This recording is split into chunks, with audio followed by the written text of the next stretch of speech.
everyone, welcome to the Ecologics. This is class number 777777 of National Income and Related Aggregates.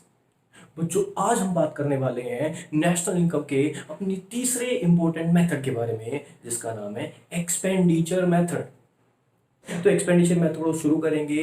पहले जिन्होंने भी channel को subscribe नहीं किया है जल्दी से चैनल को सब्सक्राइब कीजिए, बेल आइकन को प्रेस कीजिए और पिछली क्लासेस को अच्छी तरह से देख लीजिए ताकि आपको ये क्लास है ना बहुत मक्खन की तरह समझ में आ जाए। तो चलिए ज़्यादा टाइम वेस्ट ना करते हुए क्लास को शुरू करते हैं। तो दोस्तों पिछला मेथड जो हमने किया था वो था इनकम मेथड, जब हमने सीखा था कि इनकम मेथड से नेशनल इनकम की एस्टिमेशन कैसे होती है और हमने क्या किया था, इनकम आ रही थी, फैक्टर इनकम ऐड किया था और नेशनल इनकम को निकाल दिया था। लेकिन इस मेथड में क्या होने वाला है, अब जब हमने इनकम कमाई थी, हमने इनकम क्यों कमाई थी, क्योंकि क्या करना था, हमें अपनी बॉन्ड को सेटिस्फाई करना था, हमें क्या करने थे, एक्सपेंडिचर्स करने थे ना। तो बस हमने पिछली वाले मेथड में सारी इनकम्स को ऐड किया था और इस मेथड में क्या कर लेंगे, हम सारे के सारे एक्सपेंडिचर्स को ऐड कर लेंगे। बात आती है कौन से एक्सपेंडिचर्स को, तो याद रखना बच्चों दो तरह के एक्सपेंडिचर होते थे, कुछ होते थे फाइनल गुड्स एंड सर्विस पर और कुछ होते थे इंटरमीडिएट गुड्स एंड सर्विस पर। तो मुझे कौन से लेने हैं, याद है, फाइनल गुड्स एंड सर्विस पर जो खर्चे होते हैं वो कौन से होते थे, फाइनल एक्सपेंडिचर्स, है ना, क्योंकि फाइनल गुड्स को नेशनल इनकम में इंक्लूड करते थे तो उनके ऊपर होने वाले खर्चे भी क्या होंगे, हमारी नेशनल इनकम में इंक्लूडेड होंगे ना। तो याद रखना जितने भी फाइनल एक्सपेंडिचर होंगे उन सभी को हम क्या करने वाले, ऐड करने वाले हैं और उनके ऐड करने से क्या करेंगे, नेशनल इनकम निकल जाएगी। नहीं, नेशनल इनकम नहीं, उन्हें जब हम ऐड करेंगे तो क्या निकलेगा, जीडीपीएमपी, बेसिक फॉर्म ऑफ इनकम जिसे हम कहते थे। तो देख लेते हैं एक बार होता क्या इस मेथड के अंदर। Under this method we estimate GDPMP. इस मेथड में हम क्या एस्टिमेट करने वाले हैं, जीडीपीएमपी एस्टिमेट करने वाले हैं। कैसे, by adding up all the final expenditures. क्या ऐड करने वाले हैं, सारे के सारे फाइनल एक्सपेंडिचर्स को ऐड करने वाले हैं इनकर्ड बाय दी कंज्यूमर्स। कौन इनकर्ड करेगा, एक्सपेंडिचर कौन करेगा, कंज्यूमर करेंगे। अब ये कंज्यूमर कौन होंगे आगे बात करेंगे। वैसे कंज्यूमर में इतना याद रखना है कि कंज्यूमर कौन हो सकते हैं, कोई भी प्राइवेट हो सकता है, कोई भी पब्लिक हो सकते हैं, मतलब इंडिविजुअल्स हो सकते हैं, हाउस होल्ड हो सकते हैं, फर्म्स हो सकती है, गवर्नमेंट हो सकती है ना। और कब करेंगे, ड्यूरिंग एन अकाउंटिंग ईयर, एक साल के अंदर जितने भी फाइनल एक्सपेंडिचर हुए हैं उन सभी को ऐड करेंगे और उसके बाद हम जीडीपीएमपी को निकाल लेंगे और उसके बाद बच्चों हम उससे क्या करेंगे, नेशनल इनकम को निकाल लेंगे। नेशनल इनकम कैसे, जैसे हम पहले निकालते थे, कैसे बच्चों, नेशनल इनकम क्या होती थी, एनएनपीएफसी, और हम इस फॉर्मूले से क्या निकाल लेंगे, जीडीपीएमपी हमारा निकल जाएगा, है ना। तो जो हमें निकालना है लेफ्ट हैंड साइड और जो हमें दिया हुआ है वो राइट हैंड साइड। तो जीडीपीएमपी से एनएनपीएफ से कैसे निकालेंगे, वैसे ही ग्रोस नेट। अब ग्रोस को नेट में चेंज करने के लिए क्या करते थे, वही डेप्रीशिएशन को हम क्या कर देते थे, माइनस कर देते थे, तो क्या हो जाता, नेट हो जाता। इसी तरह से नेशनल डोमेस्टिक हमें निकालना क्या है, नेशनल दिया क्या है डोमेस्टिक, तो डोमेस्टिक से नेशनल पर आने के लिए क्या करते थे, प्लस करते थे NFIA। याद है, डोमेस्टिक से नेशनल बनाना है तो क्या होता था, बाहर वालों की इनकम NFIA ऐड कर देते थे और लास्ट क्या होती थी, P और P तो सेम था लेकिन लास्ट क्या था, FCMP, factor cost market price.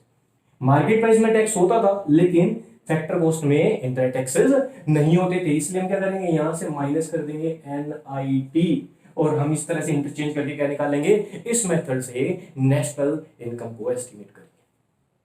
ठीक है, अब बच्चों बात क्या आती है, बात ये आती है, चलो सर ये तो समझ गए कि जीडीपीएमपी से हम नेशनल इनकम निकाल लेंगे। जीडीपीएमपी के अंदर क्या आते हैं, सारे के सारे फाइनल एक्सपेंडिचर्स आते हैं। अब ये फाइनल एक्सपेंडिचर होते कैसे हैं, ये जीडीपी हम निकालेंगे कैसे, तो चलिए देख लेते हैं फाइनल एक्सपेंडिचर के कौन कौन से कैटेगरीज हैं जो हमें जीडीपीएमपी के अंदर डालने, कौन कौन से एक्सपेंडिचर है जिन्हें हम ऐड करने के बाद क्या करने वाले हैं, जीडीपीएमपी को निकालने वाले हैं। तो देख लेते हैं। तो दोस्तों एक्सपेंडिचर मेथड में जीडीपीएमपी को एस्टिमेट करने के लिए हमारे पास चार तरह के फाइनल एक्सपेंडिचर्स होते हैं जिन्हें हमें ऐड करके क्या करना होता है, जीडीपीएमपी निकालना होता है। अब ये चार एक्सपेंडिचर होते कौन से हैं, सबसे पहले देख लेते हैं। सबसे पहला प्राइवेट फाइनल कंजप्शन एक्सपेंडिचर, दूसरा गवर्नमेंट फाइनल कंजप्शन एक्सपेंडिचर, तीसरा gross domestic capital formation and the fourth one is net exports. अब एक एक करके इन एक्सपेंडिचर्स के बारे में जरा सा जान लेते हैं। सबसे पहले बात करते हैं प्राइवेट फाइनल कंजप्शन एक्सपेंडिचर की। प्राइवेट फाइनल कंजप्शन एक्सपेंडिचर कौन सा होता है, वो एक्सपेंडिचर जो हम कर रहे हैं भाई, हाउस होल्ड कर रहे हैं। अब हाउस होल्ड किस लिए खर्चा करते हैं? अपनी वांट को सेटिस्फाई करने के लिए।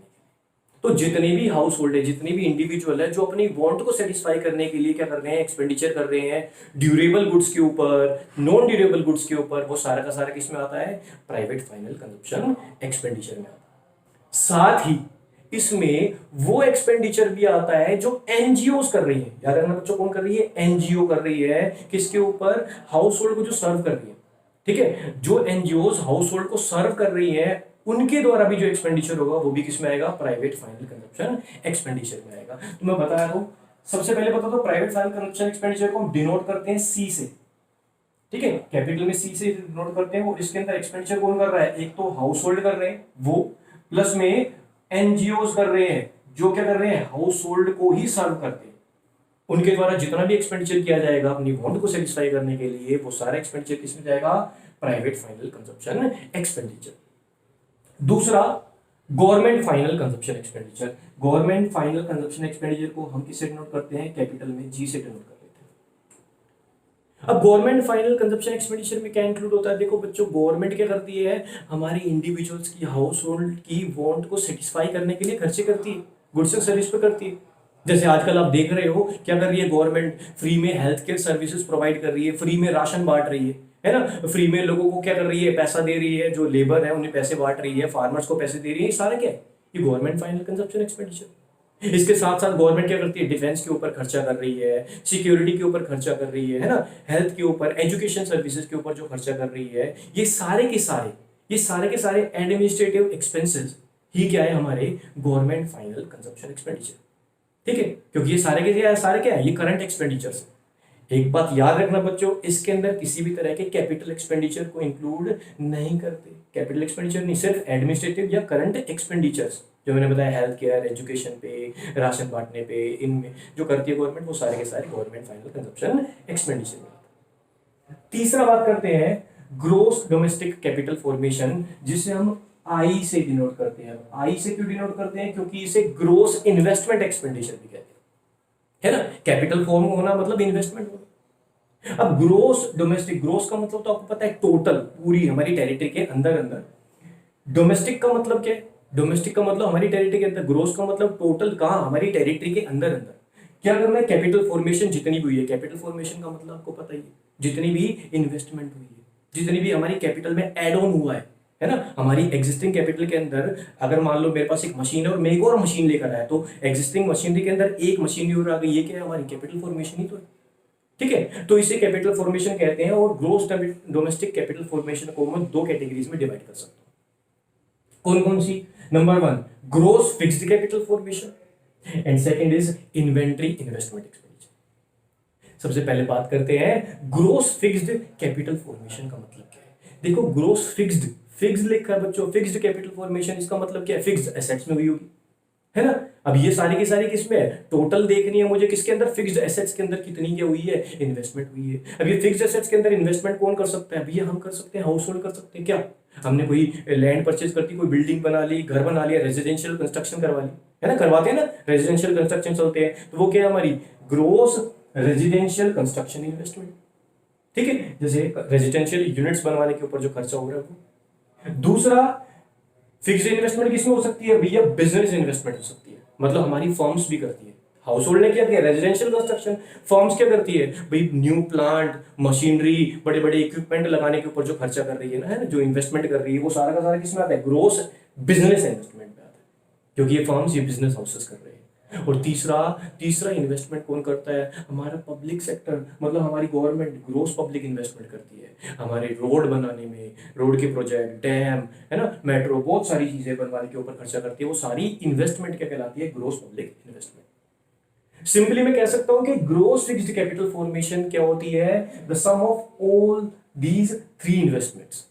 अगर मैं इन तीनों इन्वेस्टमेंट को ऐड कर दूं तो क्या बन जाएगी? ग्रोस फिक्स्ड कैपिटल फॉर्मेशन, मतलब हमारी टेरिटरी के अंदर टोटल जो फिक्स्ड कैपिटल, जो एसेट्स के अंदर इन्वेस्टमेंट है, वो कितनी है। ठीक है, बात करते हैं इन्वेंट्री इन्वेस्टमेंट का मतलब क्या होता है। देखो, इन्वेंट्री इन्वेस्टमेंट का मतलब क्या होता है?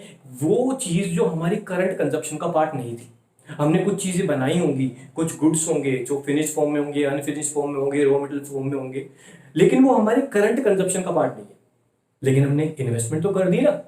तो हमें कैसे पता लगेगा उस इन्वेस्टमेंट के बारे में? हमें सिंपली क्या करना है, अपने क्लोजिंग स्टॉक में से, जो हमारा क्लोजिंग होगा उसमें से हम अपने ओपनिंग स्टॉक को माइनस कर देंगे और पता कर लेंगे कि कितना इस साल का हमारा क्या है, वो गुड है जो करंट कंजप्शन का पार्ट नहीं है, जिसमें हमने इन्वेस्टमेंट कर दी, जिसे हम कहते हैं इन्वेंटरी इन्वेस्टमेंट या फिर चेंज इन स्टॉक। और हमें ग्रोस डोमेस्टिक कैपिटल फॉर्मेशन निकालने के लिए सिंपली क्या करना है, हमें इन दोनों को ऐड कर लेना है। ठीक है, चेंज इन स्टॉक जिसे कैसे निकालते थे, closing stock minus opening stock, और ग्रोस फिक्स्ड कैपिटल फॉर्मेशन, इन दोनों को ऐड करके हम क्या निकालेंगे, ग्रोस डोमेस्टिक कैपिटल फॉर्मेशन। अब जो प्रॉब्लम एक और चीज आ जाती है एग्जाम में, क्या होता है, नेट डोमेस्टिक कैपिटल फॉर्मेशन दे देता है या फिर नेट फिक्स्ड कैपिटल फॉर्मेशन दे देता है। तो बच्चों दिक्कत क्या है, इंटरचेंज करना आपको आता है, आपको पता है नेट दे दिया तो मुझे क्या करना है, ग्रोस में चेंज करना है ना। तो नेट को ग्रोस में चेंज करने के लिए करते क्या थे, डेप्रिसिएशन ऐड करते थे। तो सिंपल है, अगर यहाँ पे ग्रोस की जगह नेट आ जाए तो क्या कर दोगे, डेप्रिसिएशन ऐड कर दोगे, क्या बन जाएगा, ग्रोस डोमेस्टिक कैपिटल फॉर्मेशन। इसी तरह से अगर नेट फिक्स्ड कैपिटल फॉर्मेशन आ जाए तो उसके अंदर क्या कर देंगे हम, यहाँ पर नेट के अंदर क्या कर देंगे, प्लस कर देंगे डेप्रिसिएशन, तो क्या बन जाएगा, ग्रोस डोमेस्टिक कैपिटल फॉर्मेशन। और लास्ट बात करते हैं, लास्ट कंपोनेंट जिसे हम कहते हैं नेट एक्सपोर्ट, जिसे हम नोट करते हैं एक्स माइनस एम। एक्स का मतलब एक्सपोर्ट्स और एम का मतलब इंपोर्ट्स।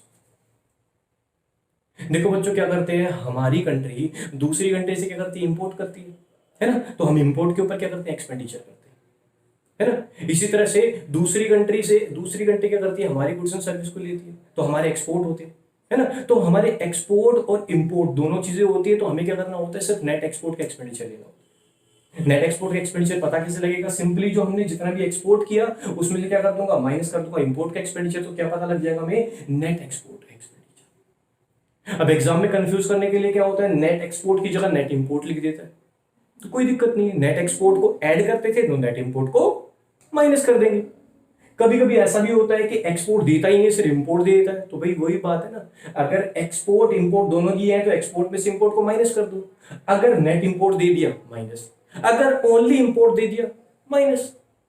ठीक है, तो ये थे बच्चों हमारे एक्सपेंडिचर मेथड के 4 कंपोनेंट्स। इन चारों कंपोनेंट्स को जब हम ऐड करेंगे तो सिंपली मैं इनके छोटे नाम लिख सकता हूं, क्या कि जीडीपी एमपी निकालने के लिए मैंने क्या किया, मैंने चारों कंपोनेंट, कौन सा, C private final consumption expenditure, plus में G government final consumption expenditure, plus में आई ग्रोस इन्वेस्टमेंट एक्सपेंडिचर, ये कह सकता हूं ग्रोस डोमेस्टिक कैपिटल फॉर्मेशन, और प्लस कर दिया X minus M net export.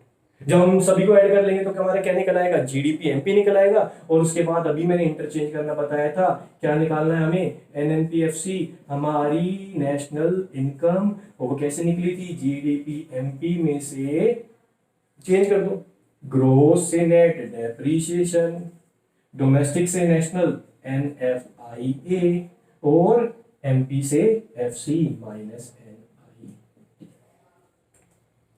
तो बच्चों ये था एक्सपेंडिचर मेथड, जिससे मुझे नहीं लगता ये बहुत मुश्किल, बहुत ही आसान सा है, कुछ भी नहीं करना बच्चों, बस ऐड करना है, ऐड करो इन चारों एक्सपेंडिचर्स को ऐड करो। जरूरी नहीं है चारों, कभी कभी एक ना दिया जाए, छोड़ दो, जो एक्सपेंडिचर दिए गए इन एक्सपेंडिचर को ऐड करेंगे, जीडीपी एमपी निकालेंगे, फिर जीडीपी एमपी को हम क्या करेंगे, नेशनल इनकम में इंटरचेंज करके नेशनल इनकम को एस्टिमेट कर लेंगे।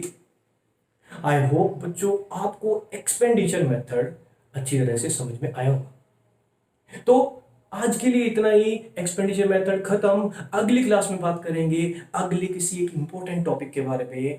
तब तक के लिए जय हिंद, जय भारत।